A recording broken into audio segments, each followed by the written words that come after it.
প্রতিটা ম্যাচ, প্রতিটা মুহূর্ত, জয়ের উল্লাস, হারের নীরবতা, মাঠের খেলা, টেবিলের খেলা, আবেগ, অ্যাকশন আর বিশ্লেষণ। খেলা যেমন, খবরটাও ঠিক তেমন। গরমাগরম ওয়েলকাম টু স্টার প্লে, সাথে আছি আমি ডায়না জারিফ। শুরুতেই শিরোনাম।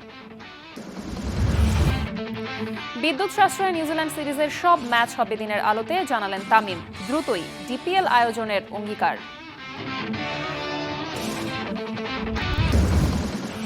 আইসিসির গ্রিন সিগন্যালে বিসিবির হট সিটে তামিম। নতুন কমিটিকে চ্যালেঞ্জ জানাতে আদালতে যাওয়ার প্রস্তুতি বুলবুল পাইলটদের।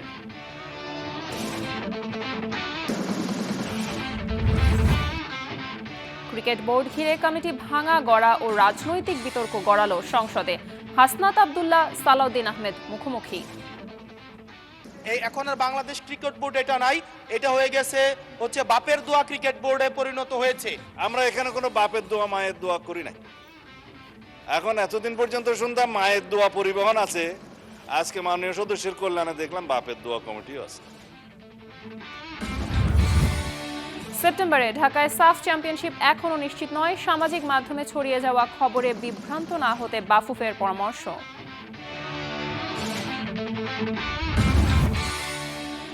চ্যাম্পিয়ন্স লিগে প্যারিসে পিএসজির মুখোমুখি লিভারপুল, প্রতিশোধের লড়াই বার্সেলোনা আতলেতিকোর।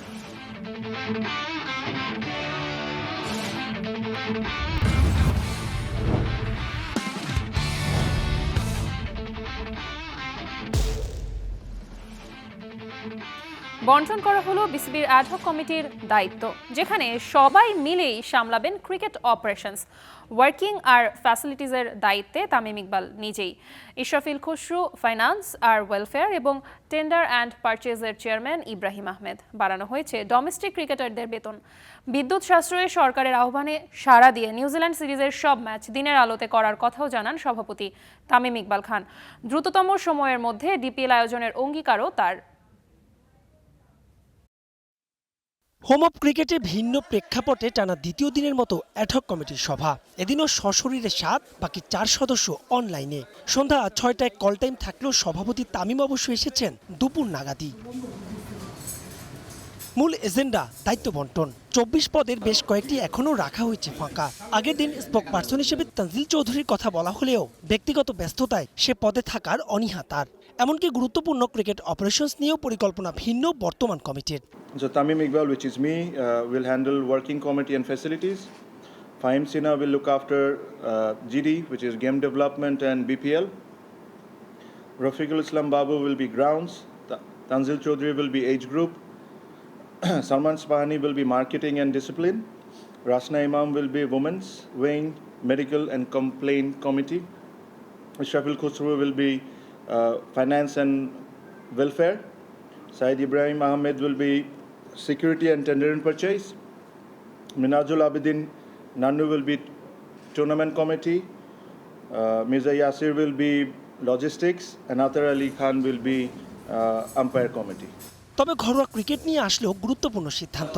বাড়ানো হচ্ছে ক্রিকেটারদের বেতন আর ম্যাচ ফি। ডিপিএল মাঠে গড়ানোর পরিকল্পনা দ্রুতই। T20 ম্যাচের জন্য যেটা এখন পাবেন হলো 10,000 টাকা করে। ওয়ান ডে ম্যাচের জন্য তারা পাবেন 15,000 টাকা করে। লঙ্গার ভার্সন 2 ডে 3 ডে 4 ডে এটার জন্য ওনারা পাবেন 20,000 টাকা করে, যেটা আগে হয়তো বা 8,000 বা এরকম কোনো কিছু একটা ছিল। জানুয়ারি 1 তারিখ থেকে যখনই তারা বেতন পাবে এই হিসাবে তারা বেতন পাবে। প্লাস তাদের ম্যাচ ফিস যেটা 70,000 টাকা ছিল তাদেরকে এটা 1 লাখ টাকা করে দেওয়া হয়েছে আজকের থেকে। বিদ্যুৎ সাশ্রয়ে সরকারের আহ্বানে পরিবর্তন আসছে নিউজিল্যান্ডের বিপক্ষে সিরিজের ম্যাচ টাইম। ওয়ানডে আর টি20 ম্যাচগুলো হবে ডে লাইটে। আমরা যতটুকু পারবো মিনিমাম আন্ডার লাইটে খেলার চেষ্টা করব। আমি এক্স্যাক্ট টাইমটা আপনাকে বলছি না, বাট একটা আইডিয়া দিতে পারি। যেরকম ওয়ানডে ম্যাচটা হয়তো বা 11টা বা 11:30 থেকে শুরু হতে পারে। টি20 ম্যাচ হয়তো বা 2টা বা 2:30 থেকে হতে পারে। সবার আগে ক্রিকেটারদের অগ্রাধিকার দিতে চান তামিম ইকবাল। 3 মাসের মধ্যে নির্বাচনের পাশাপাশি কমাতে চান বোর্ড আর ক্রিকেটারদের দূরত্ব। তামিম ইকবালের নেতৃত্বাধীন 11 সদস্যের অ্যাডহক কমিটির দ্বিতীয় সভা শেষে দেখা গেল ভিন্ন কিছুই যা হয়নি এর আগে। দ্বিতীয় বোর্ড মিটিং শেষে গণমাধ্যমের মুখোমুখি হয়ে প্রায় মিনিট 9 কথা বলেছেন তামিম ইকবাল, তবে নেননি কোনো প্রশ্নের জবাব। দিয়েছেন বিসিবি এবং ঘরোয়া ক্রিকেট কাঠামো বদলে দেওয়ার প্রতিশ্রুতি। তবে তামিম নিজেও জানেন এই প্রতিশ্রুতির পাশাপাশি তাকে সামলাতে হবে ধেয়ে আসা ওই বাউন্সারগুলো। মাহবুব রিমন, স্টার নিউজ, সেরাই বাংলা জাতীয় ক্রিকেট স্টেডিয়াম, ঢাকা। তদন্ত কমিটির রিপোর্ট আইসিসিতে গ্রহণ হবে কিনা এ নিয়ে স্টার নিউজের ক্যামেরায় সন্দেহ প্রকাশ করেছিলেন তৎকালীন ক্রীড়া উপদেষ্টা আসিফ মাহমুদ। তবে বিশ্ব ক্রীড়া সংস্থার গ্রিন সিগন্যালই শেষ পর্যন্ত বিসিবির হট চেয়ারে তামিম নেতৃত্বাধীন অ্যাডহক কমিটি। যদিও তামিমের নতুন কমিটিকে চ্যালেঞ্জ জানাতে আদালতে যাওয়ার প্রস্তুতি নিচ্ছেন সদ্য সাবেক হওয়া বুলবুল পাইলটরা। বিস্তারিত রেদওয়ান শাওনের রিপোর্টে। আইসিসি এই রিপোর্টটা অ্যাকসেপ্ট করবে কিনা এটাই আমার ডাউট আছে। তো এই জিনিসটা ওনারা যদি দেন আইসিসিকে, আমি বলবো যে এটা ওনাদের বোকামি হবে।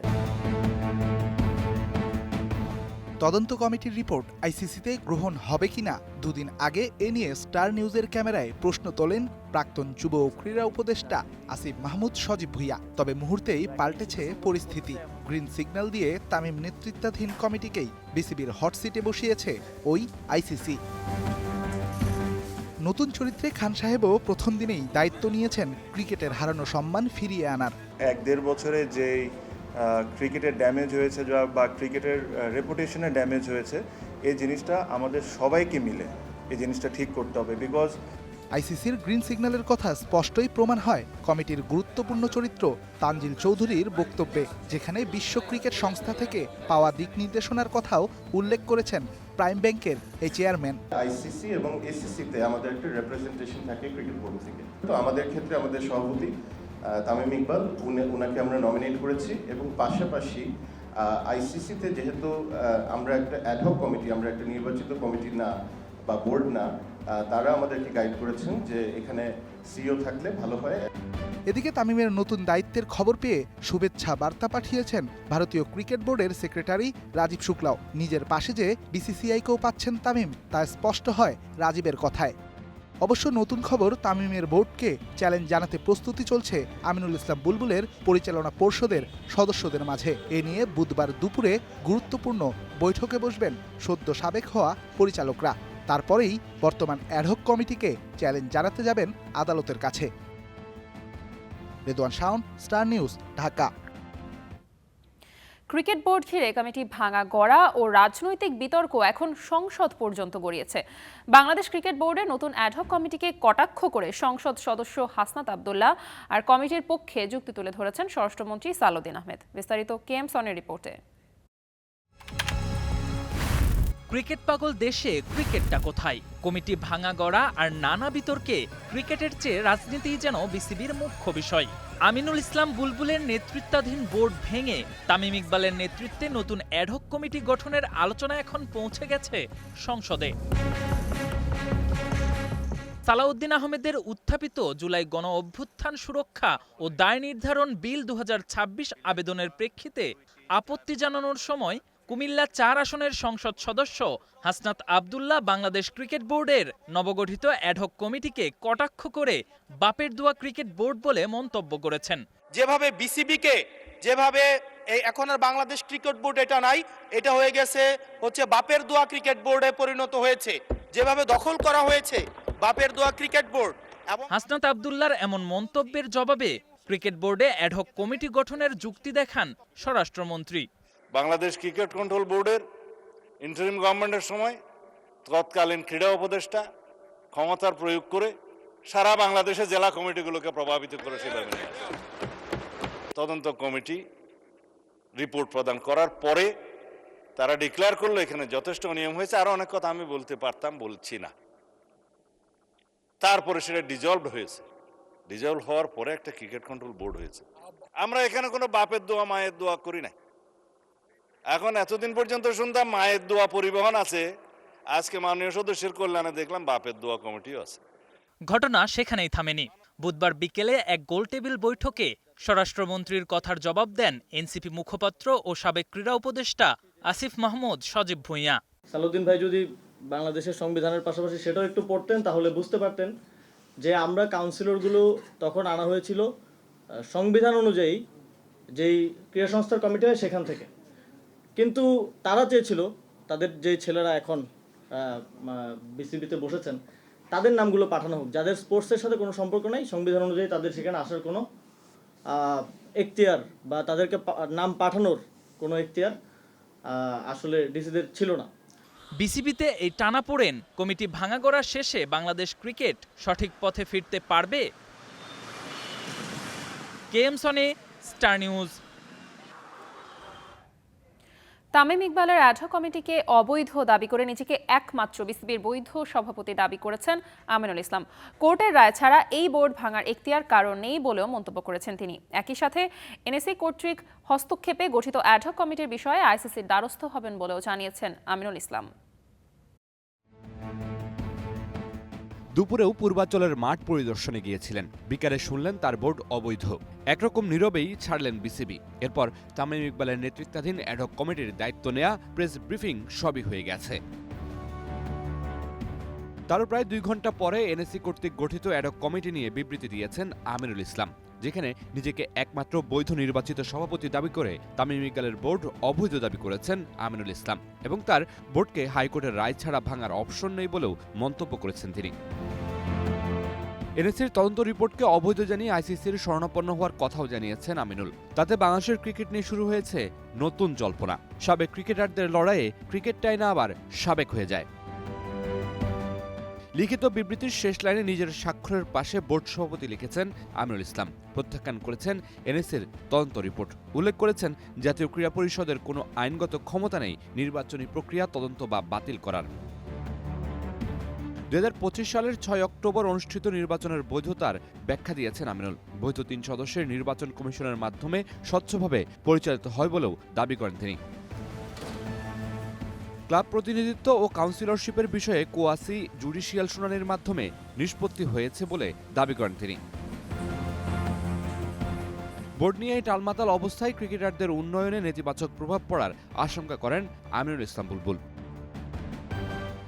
Mamunur Rashid, Star News. চট্টগ্রাম ক্রিকেটের নজিরবিহীন ঘটনা।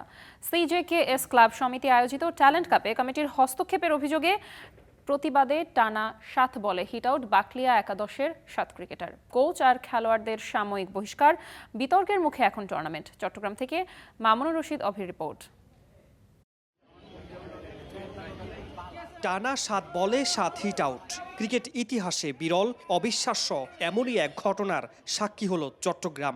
সিজেকেএস ক্লাব সমিতি আয়োজিত ট্যালেন্ট কাপ টি20 টুর্নামেন্টে ক্রিসেন্ট ক্লাব ও বাকুলিয়া একাদশের ম্যাচে ঘটে এই নজিরবিহীন ঘটনা। ঘটনার সূত্রপাত গ্রুপ পর্বের 4র্থ ম্যাচে বাকুলিয়া একাদশের হয়ে খেলতে নামেন খুদে cricketer Evan Raihan. 20 over fielding করার পর দ্বিতীয় ইনিংসে ব্যাট করতে নামেন তিনি, কিন্তু হঠাৎই 4র্থ ওভারের 5ম বলে কমিটির হস্তক্ষেপে তাকে মাঠ থেকে তুলে নেওয়া হয়। এরপরই শুরু হয় প্রতিবাদের ভিন্ন এক ভাষা। দলের একের পর এক ব্যাটসম্যান স্বেচ্ছায় হিট আউট হয়ে ফিরতে থাকেন সাজঘরে। আমাকে ফার্স্ট 2 ম্যাচ খেলতে দেওয়া হয় নাই, তারপর 3 ম্যাচে বোধ সব কারেক্ট সব কিছু ঠিক আছে, নামতে লাস্ট মোমেন্টে আমাকে নামতে চাই।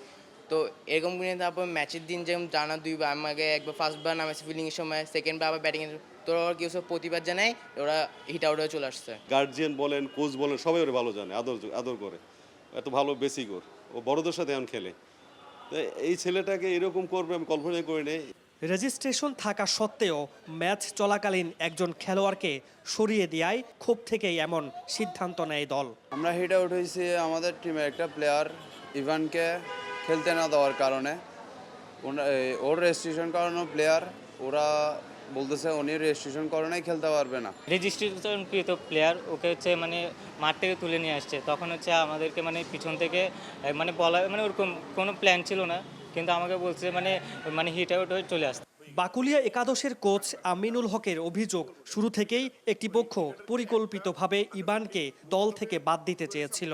শেষ পর্যন্ত কোনো উপায় না পেয়ে প্রতিবাদ হিসেবে এমন সিদ্ধান্ত নিতে বাধ্য হন তারা। তবে ঘটনার জন্য দুঃখ প্রকাশও করেন তিনি।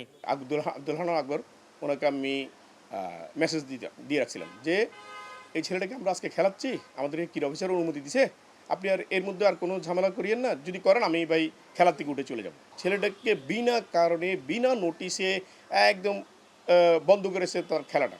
এই ঘটনায় বাকুলিয়া একাদশের কোচ আমিনুল হককে 5 বছর, ইভান রায়হানকে 2 বছর এবং হিট আউট হওয়া 7 ক্রিকেটারকে 1 বছরের জন্য সিজিকেএস আয়োজিত সকল কার্যক্রম থেকে বহিষ্কার করেছে আয়োজক কমিটি। প্রতিবেদনের ভাষা অনেক কিছু হতে পারত, খেলার পরে প্লেকার্ড নিতে পারত, খেলার পরে আমাদেরকে অভিযোগ দায়ের করতে পারত, রেজাল্ট এটাই হোক।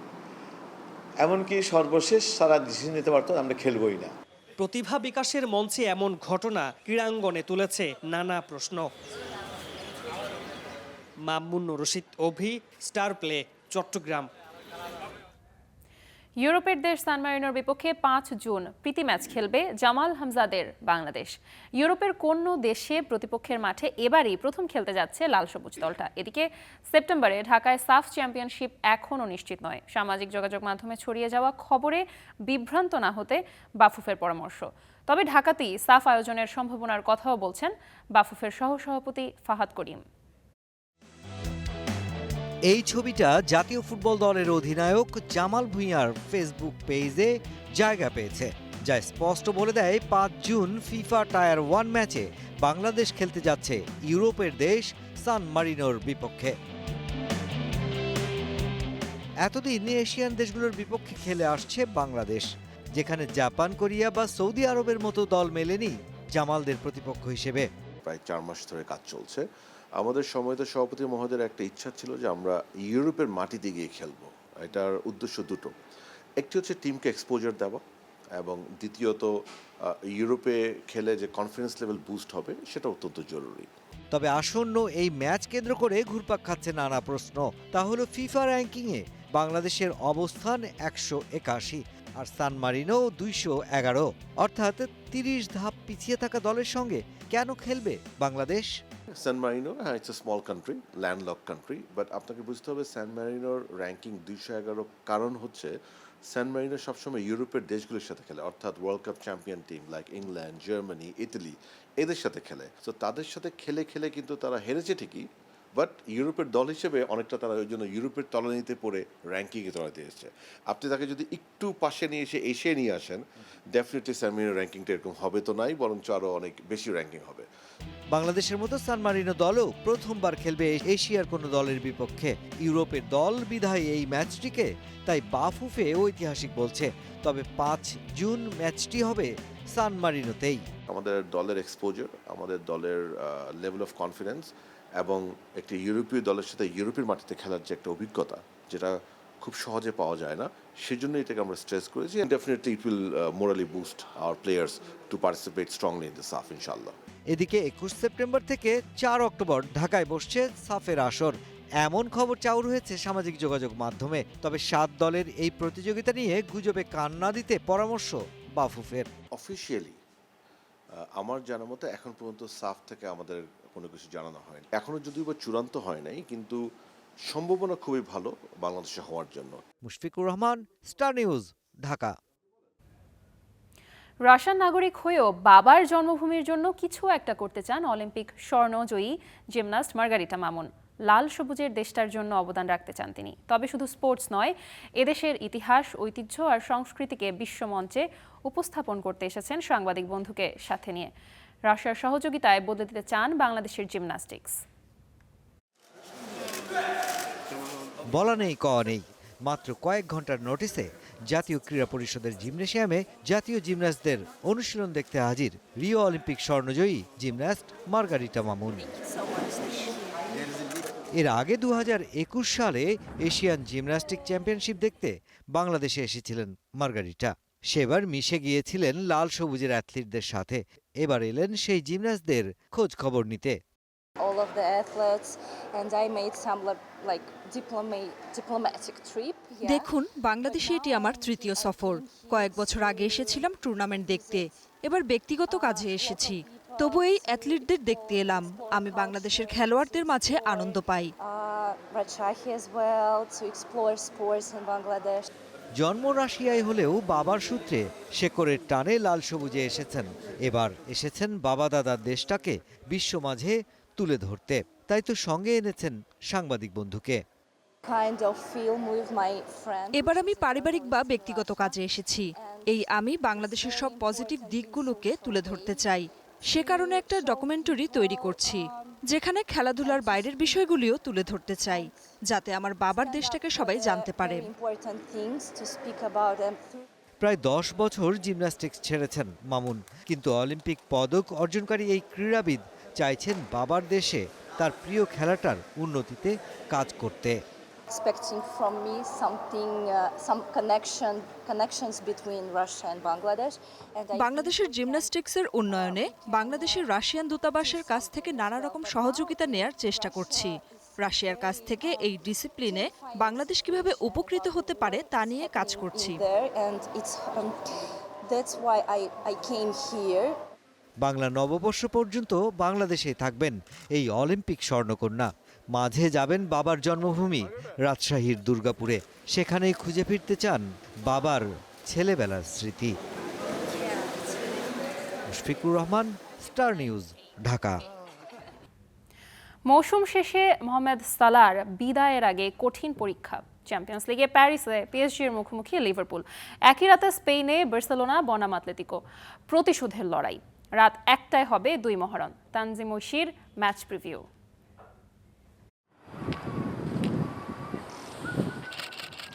মৌসুম শেষে চিরচেনা এই জার্সিটা তুলে রাখার ঘোষণা আগিয়ে দিয়েছেন মোহাম্মদ সালাহ। আর বিদায় দেওয়ার আগে সালাহর ক্যাবিনেটে আরও একটা কিংবা দুইটা ট্রফি যোগ করতে চান লিভারপুল কোচ আর্নে স্লট। আর সালাহর অর্জন ভারী করতে প্যারিসের লিভারপুলের জন্য অপেক্ষা করছে কঠিন পরীক্ষা। ইউএফা চ্যাম্পিয়ন্স লিগের কোয়ার্টার ফাইনালের প্রথম লেগে এই মিশরীয় তারকার ম্যাচ পিএসজির বিপক্ষে। মৌসুম জুড়ে 15 হার, 2014-15 পর সবচেয়ে বাজে রেকর্ড। শেষ 5 ম্যাচে মাত্র 1 জয়। অ্যাওয়ে ফর্মও আরও হতাশাজনক, শেষ 5 ম্যাচে 4 হার। এফএ কাপে ম্যান সিটির বিপক্ষে 4-0 গোলে হার যেন আত্মবিশ্বাস ভেঙে দিয়েছে। কোচ আর্নে স্লট এখন ভীষণ চাপে। অন্যদিকে পিএসজি পুরো ছন্দে, লিগ 1-এর শীর্ষে, চ্যাম্পিয়ন্স লিগের নকআউটে শেষ 7 ম্যাচে অপরাজিত, 6 জয় আর 1 ড্র। ইংলিশ ক্লাবের বিপক্ষে টানা 7 ম্যাচে অপরাজিত, এটাই বড় বার্তা। পিএসজি লিভারপুল মুখোমুখি সাক্ষাতে 3-3 সমতা, কিন্তু ফর্মে পিএসজি স্পষ্টত ফেভারিট। একই রাতে অন্য ম্যাচে স্পেনের রিভেঞ্জ স্টোরি, বার্সা বনাম আতলেতিকো। 2014 আর 2016 দুইবারই কোয়ার্টার ফাইনালে বার্সাকে বিদায় করেছিল সিমিওনের দল। তবে এবার হান্সি ফ্লিকের বার্সা অন্য রূপে। লা লিগায় শীর্ষে, রিয়ালের চেয়ে 7 পয়েন্ট এগিয়ে। শেষ 16তে নিউক্যাসলকে 8-3 গোলে উড়িয়ে দিয়েছে তারা। ইয়ামালের ঝলক এখন বার্সার সবচেয়ে বড় অস্ত্র। অন্যদিকে আতলেতিকো টানা 3 হারে চাপে রয়েছে, তবে নকআউটে তাদের অভিজ্ঞতা ভয়ঙ্কর। টটেনহামকে হারিয়ে শেষ 8-এ আসা দলটা জানে কিভাবে বড় ম্যাচ জিততে হয়। ছোট বড় ফ্যাক্টর। বার্সার কয়েকজন তারকা নেই, তবে আরাউহো ফিরছেন। আতলেতিকো শিবিরেও কিছুটা স্বস্তি। আজকের রাত ফর্ম বনাম ইতিহাস, চাপ বনাম আত্মবিশ্বাস। কে এগুবে সেমিফাইনালের পথে? ফয়সালা হবে রাত 1টার 2 মহারণে। Tanzim Oishi, Star News. Countdown শুরু হয়েছে, সময়ের ঘড়ি টিক টিক করে এগিয়ে যাচ্ছে। The greatest show on earth বিশ্বকাপ ফুটবলের পর্দা উঠবে 64 দিন পর। 3 দেশ, 16 শহর আর ইতিহাসের সবচেয়ে বড় আসর, যেখানে 48টা দল নামবে এক স্বপ্নের লড়াইয়ে। কারা জিতবে, কে হবে নতুন নায়ক, আর কে লিখবে ইতিহাসের সোনালী অধ্যায়? রহমান পেয়ারের রিপোর্ট। পৃথিবীর হৃদস্পন্দন ধীরে ধীরে এক সুরে বাঁধা পড়ছে। অগণিত প্রাণের প্রতীক্ষা, সময় এগোচ্ছে, দিন গুনছে মানুষ। শহরের চায়ের দোকান থেকে শুরু করে দূরের গ্রাম, ব্যস্ত মহানগরের আলো থেকে নিঃশব্দ রাতের অন্ধকার, সবখানেই একটা প্রশ্ন: কে হবে ফুটবলের নতুন রাজা, কে লিখবে নতুন ইতিহাস? এবারের বিশ্বকাপ ভিন্ন, নতুন বিস্তৃতি, নতুন দিগন্ত। বেড়েছে দল, বাড়বে লড়াই। ওয়ার্ল্ড কাপ ফুটবল ফের তার দরজা খুলে দিয়েছে, যেন বলছে তোমরা সবাই এসো, তোমাদের স্বপ্ন নিয়ে, তোমাদের পতাকা নিয়ে। একজন ফুটবলার, একটা জাতির প্রতিনিধি, একটা স্বপ্নের বাহক। রাতের স্টেডিয়ামগুলো জ্বলে উঠবে আলোয়। এখানে কোনো নিশ্চয়তা নেই, কোনো পূর্ব নির্ধারিত গল্প নেই। বড় দল হোঁচট খেতে পারে, ছোট দল লিখতে পারে রূপকথা। এখানেই ফুটবলের সৌন্দর্য। মাত্র একটা গোলই পারে একটা দেশের রাতকে ভোরে পরিণত করতে। হঠাৎ করেই ইতিহাস বদলে যায়। সেই মুহূর্তগুলোই বিশ্বকাপকে আলাদা করে তোলে, তাকে করে তোলে অনন্ত। মাঠের বাইরে গল্প কম নয়। কোচদের চোখে থাকবে পরিকল্পনার ছায়া, সাংবাদিকদের কলমে থাকবে বিশ্লেষণ, আর দর্শকদের মনে থাকবে অদম্য বিশ্বাস। কেউ বলবে এইবার আমাদের সময়, কেউ বলবে আমরা প্রস্তুত। বিশ্বকাপ আসে, ঝড় তোলে আর চলে যায়, পেছনে রেখে যায় অগণিত স্মৃতি, কিছু হাসি, কিছু কান্না, আর কিছু অসমাপ্ত স্বপ্ন। নতুন নায়কেরা উঠে আসবে, পুরনো কিংবদন্তিরা হয়তো শেষবারের মতো আলোয় দাঁড়াবে। সময়ের সাথে লড়াই চলবে, শরীরের সাথে লড়াই চলবে। Rahman pair, star news. খেলাও থামবে না, খবরও থামবে না, কিন্তু সময় বলছে আজকে এখন থামতে হবে আমাদের। তবে আমরা ফিরবো আগামীকাল আবারও ঠিক রাত 10টায়। Till then stay with Star play.